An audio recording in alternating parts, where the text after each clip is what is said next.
Right, so we are talking about probability, chapter 2, and you mentioned several names that we can use for probability as possibility, chance, such as, and then if you think about where we use probability in our day-to-day life, yes, possibility of raining, weather reports, those are the places we use probability actually. It may be raining or not, yes. Lotteries, yeah, winning a lottery, win or lose, right? So those are the places where we actually use the concepts of probability, usually even without knowing that that comes under the sub-subject probability. We use it everywhere in our day-to-day life, right?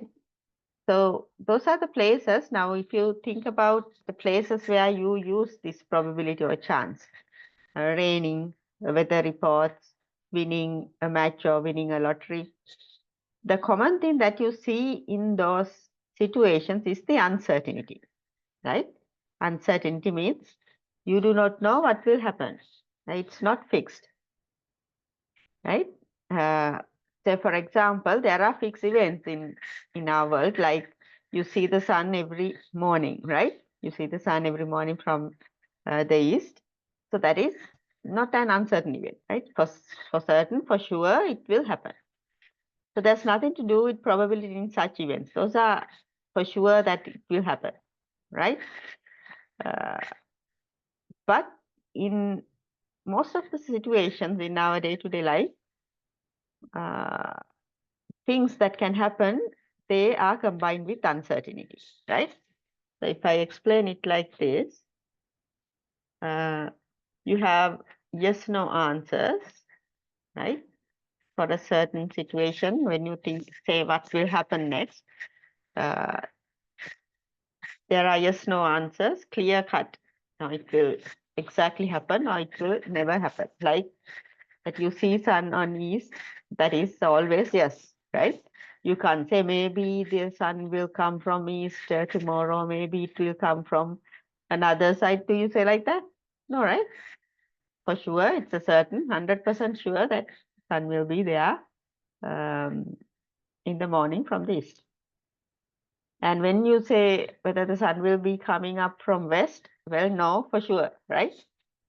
No, for sure. Again, you don't say, perhaps tomorrow, sometimes sun will come from that side, right? But well, that never happen, right? So those are for sure certain, right? They are very certain that those things will happen. So in between these very certain answers, yes or no, you have this gray area, right? You have this gray area. Those are the answers that you have in between yes and no. Right? So this is where you have the 100% you are sure about or certainty, or this is 0% never. But always there are situations where you have to consider this gray area which contains the uncertainty. So usually when we answer questions where we have uncertainty, we use certain words like maybe, perhaps the bus will come at 10 o'clock, right? Most probably,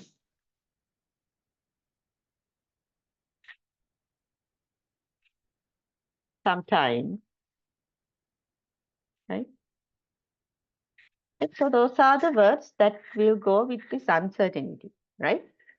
Now, if you think about the pure mathematics, right? Mathematics, when you say 2 plus 2, what is the answer? When you say 2 plus 2, what is the answer?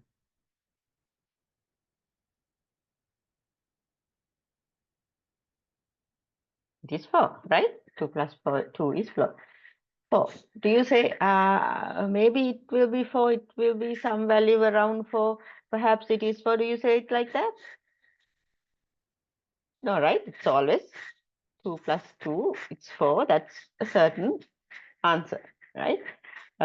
It will be before 2000 years, it was the same value many years ago. 2 plus 2 is 4 now, and 2 plus 2 is going to be 4 even after another 5,000 years ahead, right? It's not going to change. Those are fixed things, right? So in mathematics, we talk about those fixed things. The answers are there, right? Clear answers are there. But when you have to think about situations where this uncertainty occurs, you can't use these clear cut answers like yes or no, 0%, 100%. So in order to handle such situations, we have the concept called probability. So you may say probability is a mathematical explanation of chance. So if you want to explain the chance or uncertainty in using mathematics in a mathematical way, the probability is that mathematical explanation of uncertainty or chance, right? Right. So when we say, okay, think about a situation where you are talking about the weather, right? So you go outside and look at the sky, look at the surroundings from your intuition and everything. You say, okay, there's high chance that it will rain today, right? So you say there's high chance that it will rain today. So better to take the umbrella. Or another person may think maybe it will rain or maybe not, right? So in those decisions, they are very vague. It will be different from one person to the other person, right? So my concept about high possibility of raining will be different from another person's perspective, right? So the maybe, perhaps, sometimes, most probably, those are very subjective person to person, right? My sometimes is different than your sometimes, right? When I say sometimes, it may be 2 or 3 hours per week. Another person sometimes maybe every day, right? Once every time, once every day. So, things like that. Those words, they are not again fixed, right? It will change from one person to another person. But if you want to give a value to these words, that is where we use probability, right? So if you think about weather reports, how do you hear chance of raining? How do you hear the statement that you get from get during weather reports in news? Anybody who can remember the statement these people always say? There is what? 80% chance of rain, right? 80% chance of rain in the evening.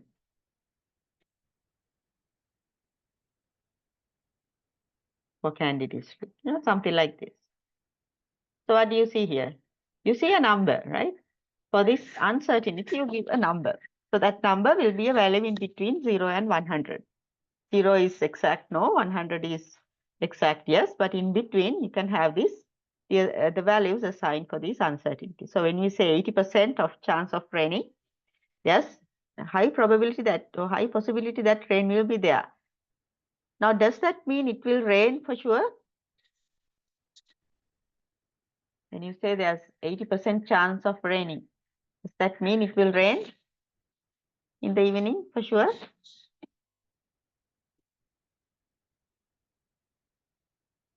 Yes or no?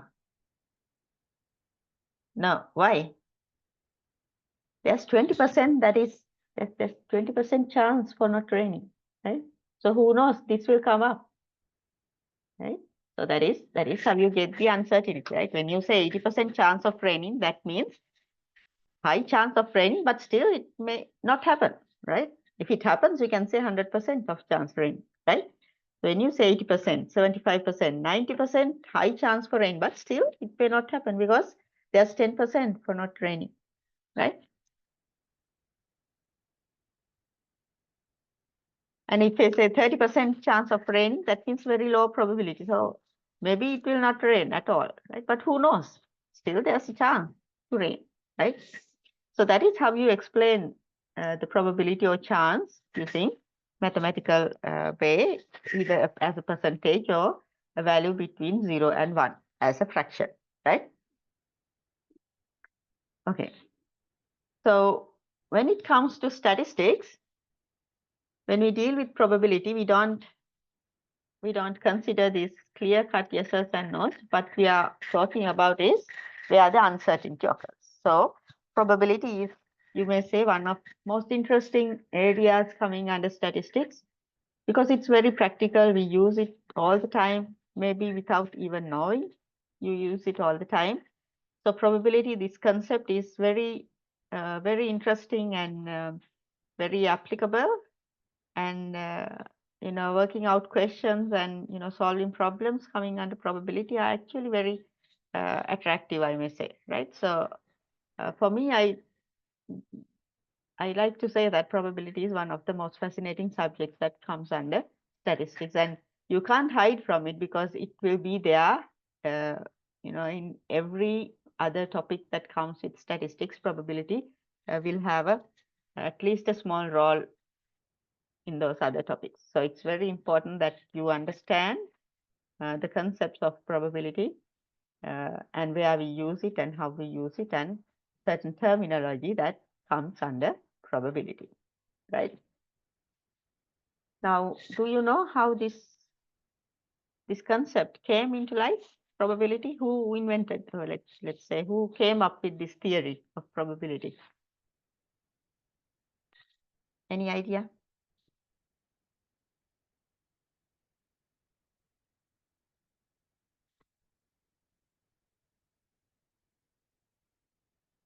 Who started or who came up with the theory of probability? Actually, it's two persons, and I'm sure one person you already know. You have heard of that.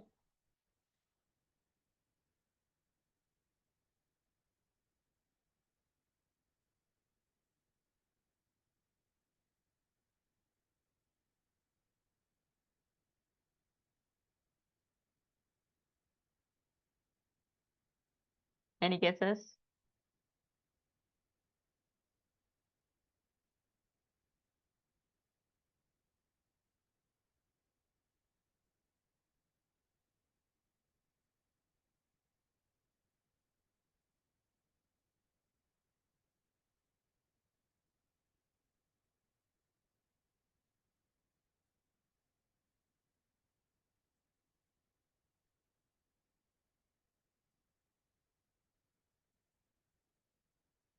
Pascal. Pascal is one. Yes, Pascal is one. Who's the other one?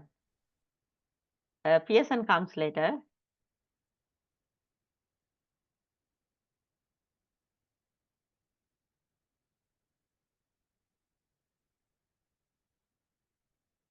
Fermat, yes. Okay, maybe you can search it with Google or ChatGPT, you can find it. Right? So Fermat and Pascal actually came up with this idea of probability. That was when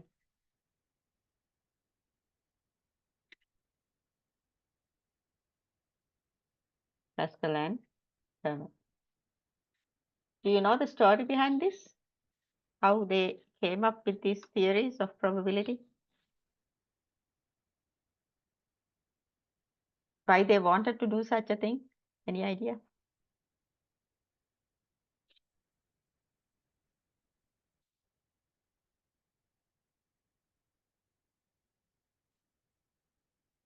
This is what happened, okay? During that time, there was a war going on in whatever the place they were. So when people play certain games in clubs, you may say in taverns, right? Pubs, suddenly they have to stop their game because the gunfires or whatever the attackers are coming to the place. So they cannot finish the game. You have to abolish the game and run away, right? So there are certain games that people play. The winner will be decided at the end. And those games are called the winner takes all, right? So it's like you bet a certain value to your game. So two players are playing a certain game and you place money on the table. So whoever the winner will take all the money, others nothing, right? But in order to decide the winner, you have to play the game till the end. Only then you know who will win and who will lose. and winner will take the money. But somewhere in the middle of the game, if you have to finish or if you have to stop it somewhere, right, abolish it, what will happen to the money? Who will take it? Who has the highest chance of winning? Now that is the question these people came up with, right? In such a situation, how do you divide this money, right? So by looking at the way the game is going, at somewhere middle, if you can calculate, okay, person A has this much probability to win or this much chance to win, and the person B the other half or whatever the rest, then you know how to divide your money. Suppose you put $100 on the table, and somewhere in the middle of the game, and then you have to abolish it. It seems that according to the history and how this game was going from the beginning, person A has 70% of chance to win, the other person 25%. What can you do? You can divide the money so that 75% goes to A, the rest 25% goes to the other. So in that way, you know how to divide the money on the table, right? Without even finishing the game, without knowing who will win or lose, somewhere middle, if you can figure out who has the highest chance to win and give a number to that winning, that possibility, then you can divide the money. So that's how this concept came into the minds of Pascal and Fermat. They exchanged several letters in between themselves, and later, using some other concepts in and other experiments, they defined the events, how to calculate probabilities, and all these things, right? So that's the story behind how this idea came into life. Okay, so it all came with gambling, right? Now you can see.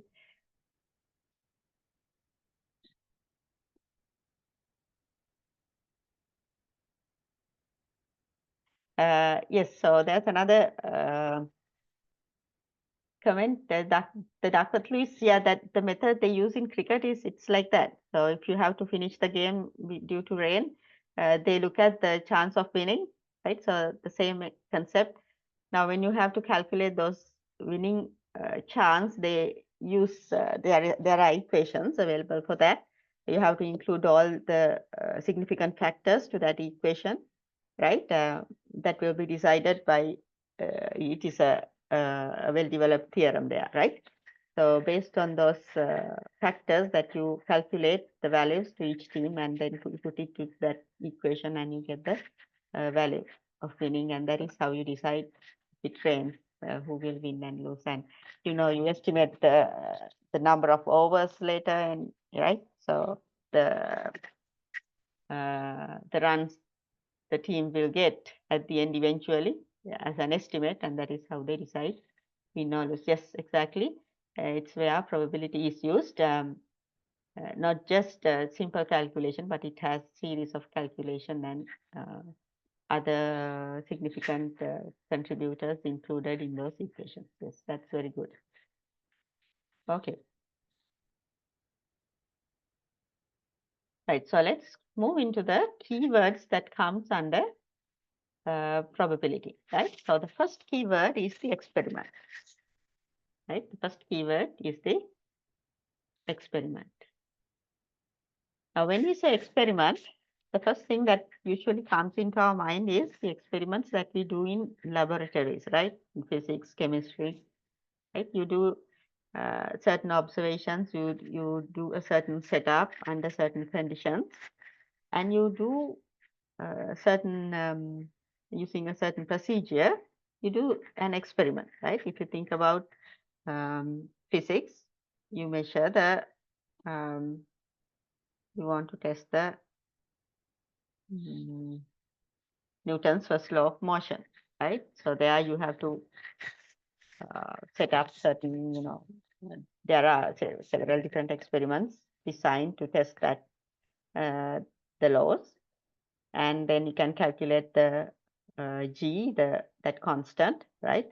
And then you show that the Newton's first law of motion is correct, something like that, right? So what those experiments are doing is most of the time it's verifying the laws of science. It will verify that certain laws of science that are already established, right? Or even in chemistry, you do the same. whether you get a solid after this, after burning a certain thing, or mixing things, what is the color you get. Those are already there, established. You just do those experiments to verify them, right? So you already know what will happen. You already know the answers, right? You are just doing it to show that they are valid, right? So those are called deterministic experiments because you already know what will happen. The answer is there. You are just verifying it. But in probability, what we call or what we are looking at are the random experiments, right? So this is different than the deterministic. In random experiments, the result is uncertain. So you do not know what will be the final answer until you finish the experiment. Right? There can be many possible answers for the experiment, but only one will be the final answer. Yeah. So we call them outcomes. There are several possible outcomes, but one will occur, right? And we do not know what will be that final outcome until we finish that experiment, right?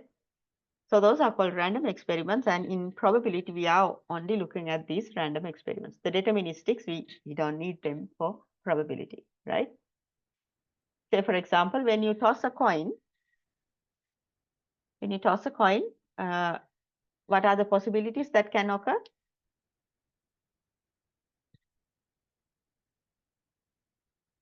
If you toss a coin, there are two possibilities, right? It will be either head or tail. But until you toss it and look at the face up, you do not know whether it's going to be head or a tail. So it's uncertain. It's a random experiment, right? And then rolling a dice, right? You may already mention those experiments. If you roll a dice, there are 6 sides. And if it is a balanced one, all 6 sides have the same chance. So you do not know until you roll it and look at the face up whether it's going to be 1, 2, 3, 4, 5, or 6, right? So those are random experiments. You do not know what will be the final outcome until you finish it, but it will be one out of possible results, right? So those are the random experiments, and those are the experiments we are going to consider under probability. The next keyword is the outcomes. The results obtained from an experiment, right? If you think about the deterministic experiments, it can be a reading, a length of a certain element, the weight, the speed of a certain motion, or it can be counts, how many times head appears after 20 tosses, right? Or it can be yes or no questions, or it can be a value obtained by certain calculations, like when you know height and the weight, you know how to calculate the BMI. Okay, so likewise, the outcome or the results, those are the results you obtain from an experiment. For both deterministic and random experiments, you have outcomes. Okay. Then the sample space, that is the set. When you say set, this is the set theory that comes in mathematics, right? It is a set of all possible outcomes of an experiment. We call it the sample space, right? So it's better to say random experiment, right? Now we are moving on to the random experiments only. Set of all possible outcomes of a random experiment, we call it the sample space. So usually we denote it using omega or curly s, right? Curly s. Each outcome of a sample space is called not an experiment, an element, right? Sorry, an element or a sample point. So sample space collection of elements, those are the all possible, okay? Set of all possible outcomes, and it is a set. You have to use the set notation, right?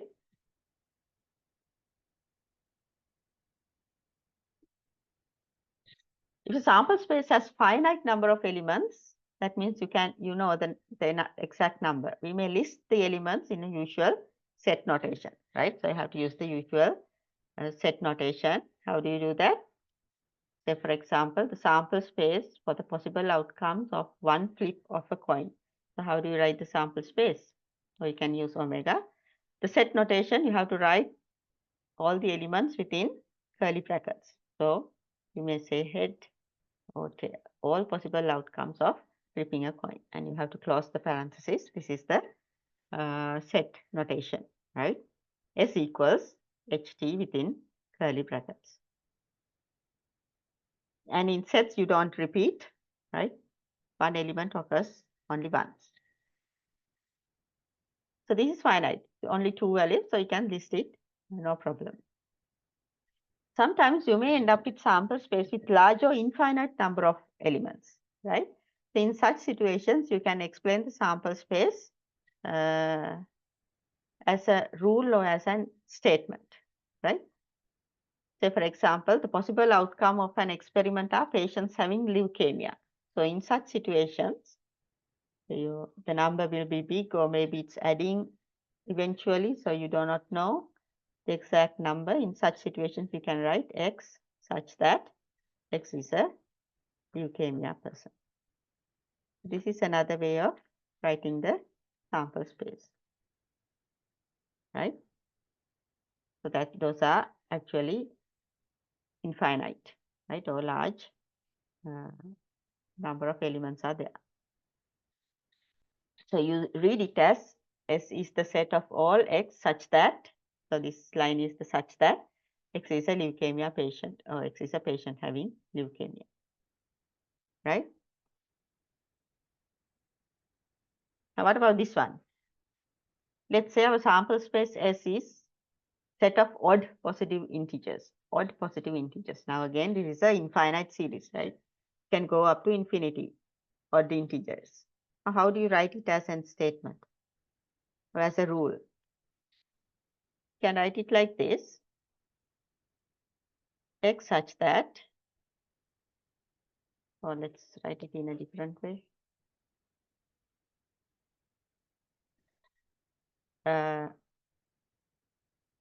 There are standard ways to represent odd numbers. How do you know it? Can you remember it? Odds and evens, there are standard ways of writing odd and even numbers. What is it? 2n plus k or 2k plus 1. Yeah. So let's say 2k plus 1. So 2k is even, 2k plus 1 is odd. So you can say 2k plus 1, k start from 0, 1, 2, and it goes on, right? So if k is 0, you get 1. When k is 1, you get 3. So likewise, you get all odd positive integers, right? So that is another way of writing infinite, when you have infinite number of elements in your sample space, okay? Now, another important thing, when we formulate our sample space for a given situation, it will depend on how you conduct the experiment, right? Or it will depend on how you define your experiment, right? Now, think about this situation. When you roll a 6-sided, let's say a balanced die, right? If an experiment consists with one roll of a die, and we are interested in which phase is turned up, how do you write the sample space, right? Let's say 6-sided die. 6-sided dice. When you roll it, if you define your experiment has to figure out which phase is turned up, what will be the sample space? There are 6 phases. So you have to write it in set notation. Yes, you can figure it out easily. It will be this. Or if you want, you can write it in as a statement. X such that X is in between 1 and 6, in integers in between 1 and 6. That's also possible, right? Now the same experiment, if we are interested only in whether the phase turned up is even or odd. Now you don't consider the value. You only, your experiment is only interested in figuring out whether the value turned up is odd or even. In such situations, what is your sample space? Now it's not going to be 1, 2, 3, 4, 5, 6. It will be odd or even, right? Or if you want, you can give other names to odd and even, right? So the same experiment, depending on the way you define it, you can end up with different sample spaces, right? Now look at this one. Describe a sample space that might might be appropriate for an experiment in which we roll a pair of dice. Now, two dice, one red and one green. How do you write down the sample space? Again, there are many possible ways to do that. Can you come up with a way to write down the sample space?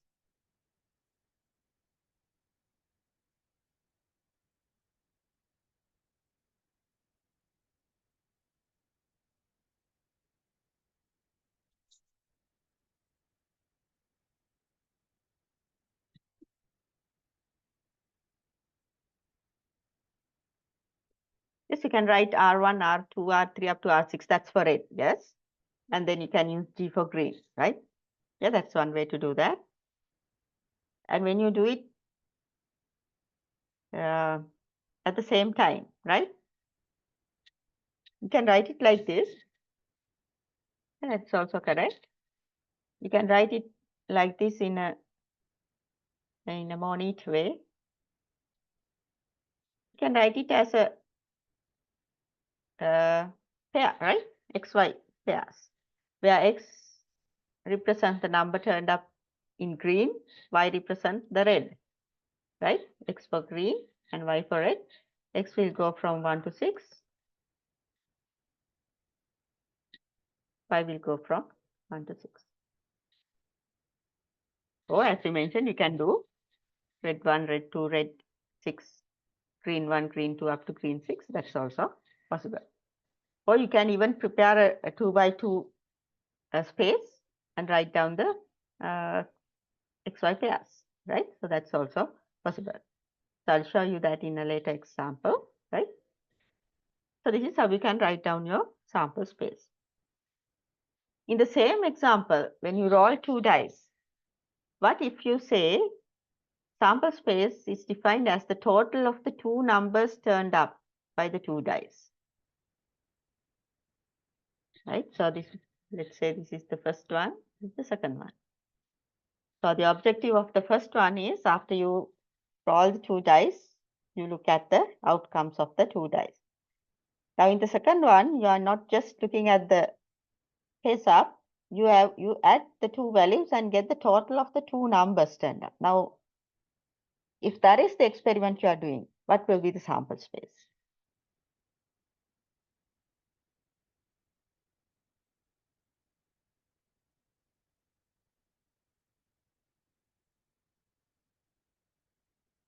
You have to have the sum, right? Or the total of the two numbers.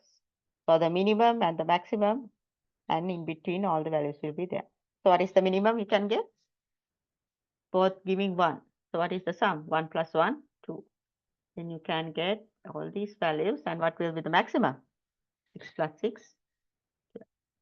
So this will be the sample space 2, 3, 4 up to 12. Okay. Right. So depending on the way you define your objective of your experiment, the same experiment, same thing, but you may end up with different sample spaces. Okay. Okay. K is X plus Y. Let's see. So one of Charita is like to write it like this: K such that K is in between 1 and 13, or you may say 2 and 12, both are okay. K equals X plus Y, and you define X is the red and Y is the green. Yeah, that's let's see. Yeah, that's also possible. Better to put a. So this is another. Excuse me. Yeah, this is another way to write it. Good. Right. So you see that there are several ways you can represent your sample space. Okay. Yeah. Any other suggestions, comments up to now?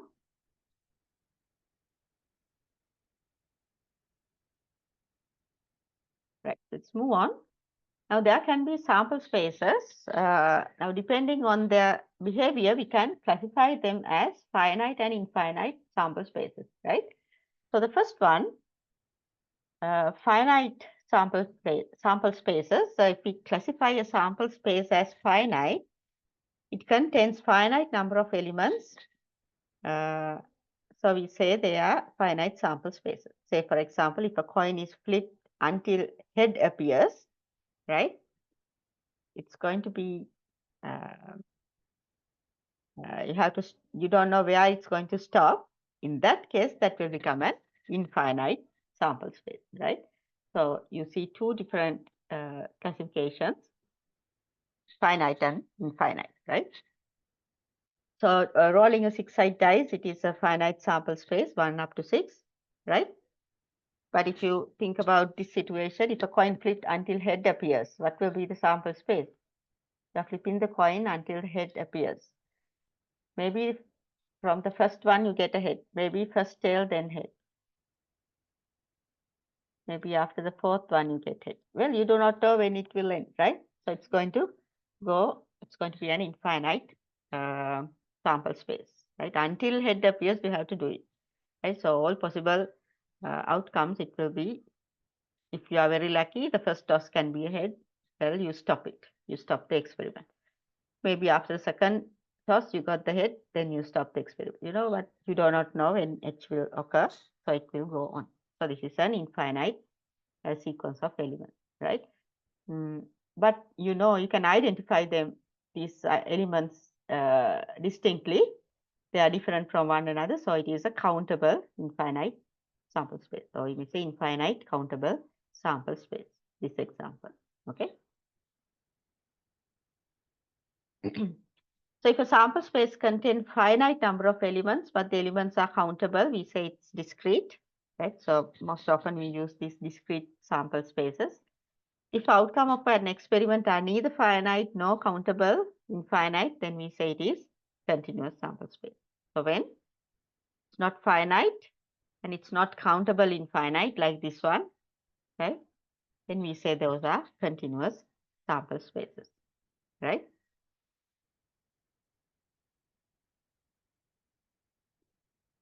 Right. So there are some examples. You can go over them and get the idea, right? Right. So we talked about experiment. We talked about outcomes. We talked about the sample space, and the next one is the events. So the fourth keyword is the event. An event is identified as a collection of points which constitute a subset of a sample space. So simply you can say event is a subset of your sample space, right?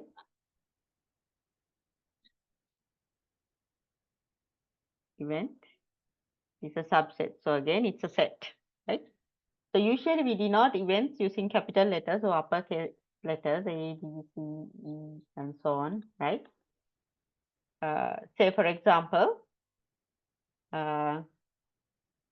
if you think about our same example of rolling one die, 6-sided dice, if we define an event A as the number of points rolled with dice is divisible by 3, right? So you have the sample space 1, 2, 3, 4, 5 up to 6.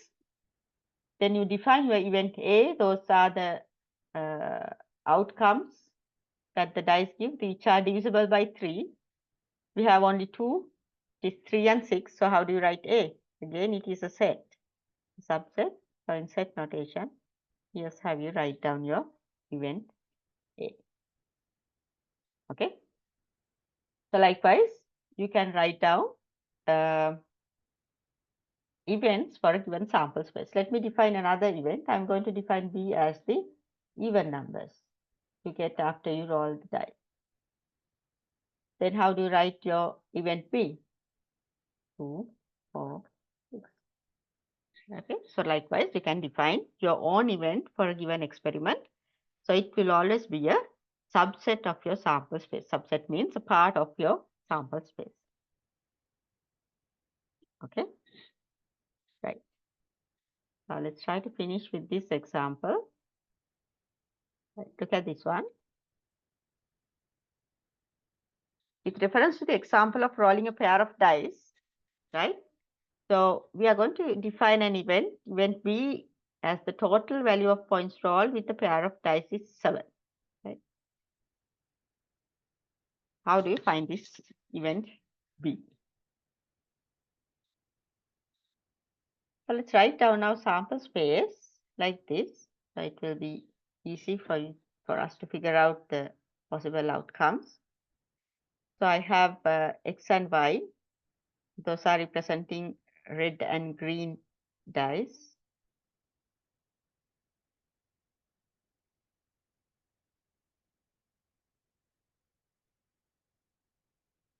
So here's my sample space. All the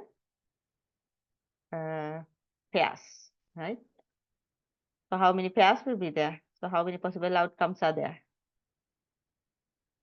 I'm not going to write everything.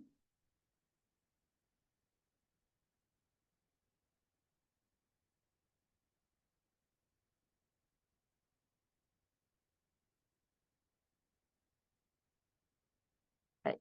So in your sample space, how many possible outcomes are there? There are 36, right? So there are 36. So I'm going to define the event B. Total value of points rolled with the pair of dice is 7. The total is 7. So how do you write the event B? So you have to figure out all the pairs. When you add them, it will be 7, right? So what are they?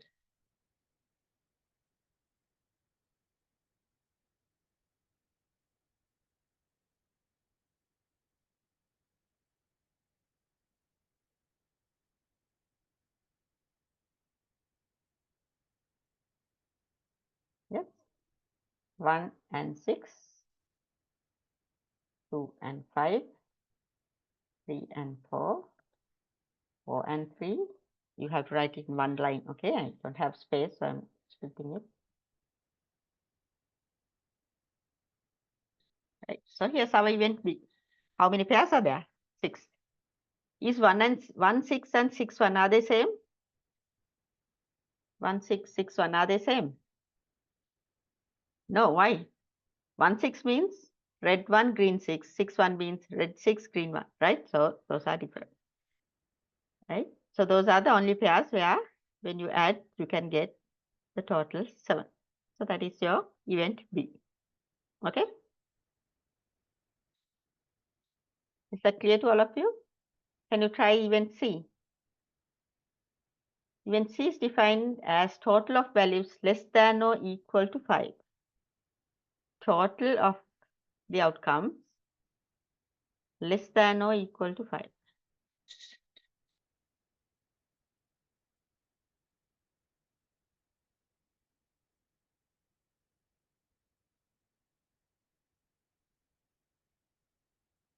Can you figure out the pairs?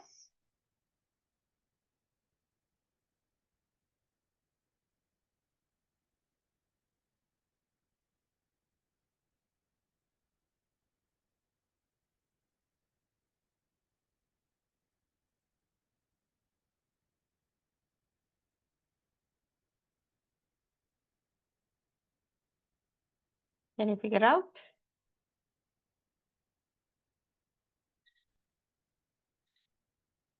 Less than or equal. So where do you have the equal? Total of value equal to 5. This one, right? This is where equal to 5. So less than or equal, so it can be less. So these are also possible, right? These are also possible. So actually,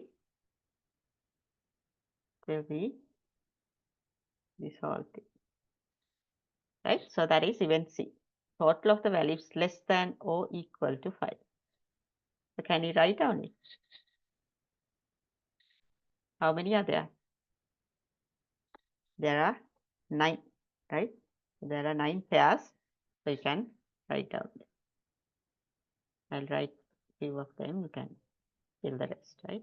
So there should be 9 pairs. This is the C, event C. Okay?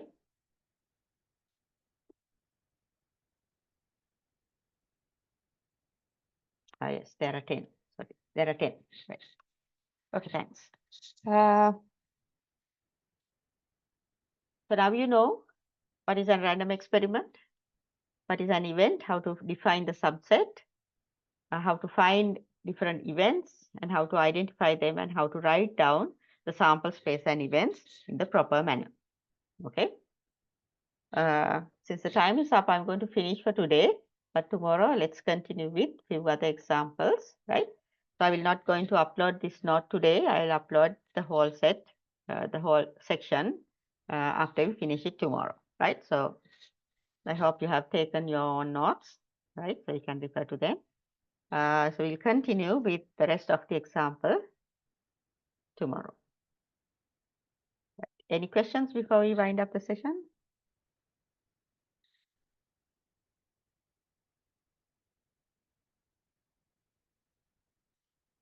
Right. So if you want, you may note down this example.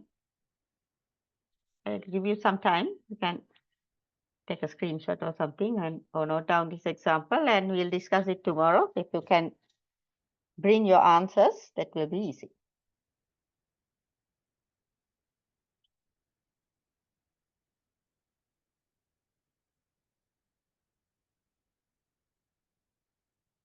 I have already uploaded the recordings of chapter 1, right? They are uploaded to the YouTube channel and the links are shared in the LMS. All 3 videos of last week are there. Okay.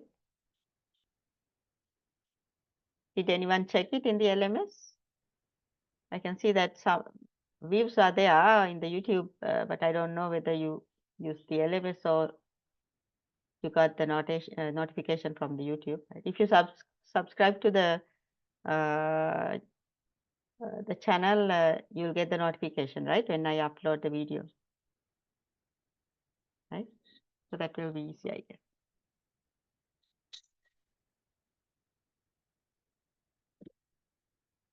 Right, is the time enough?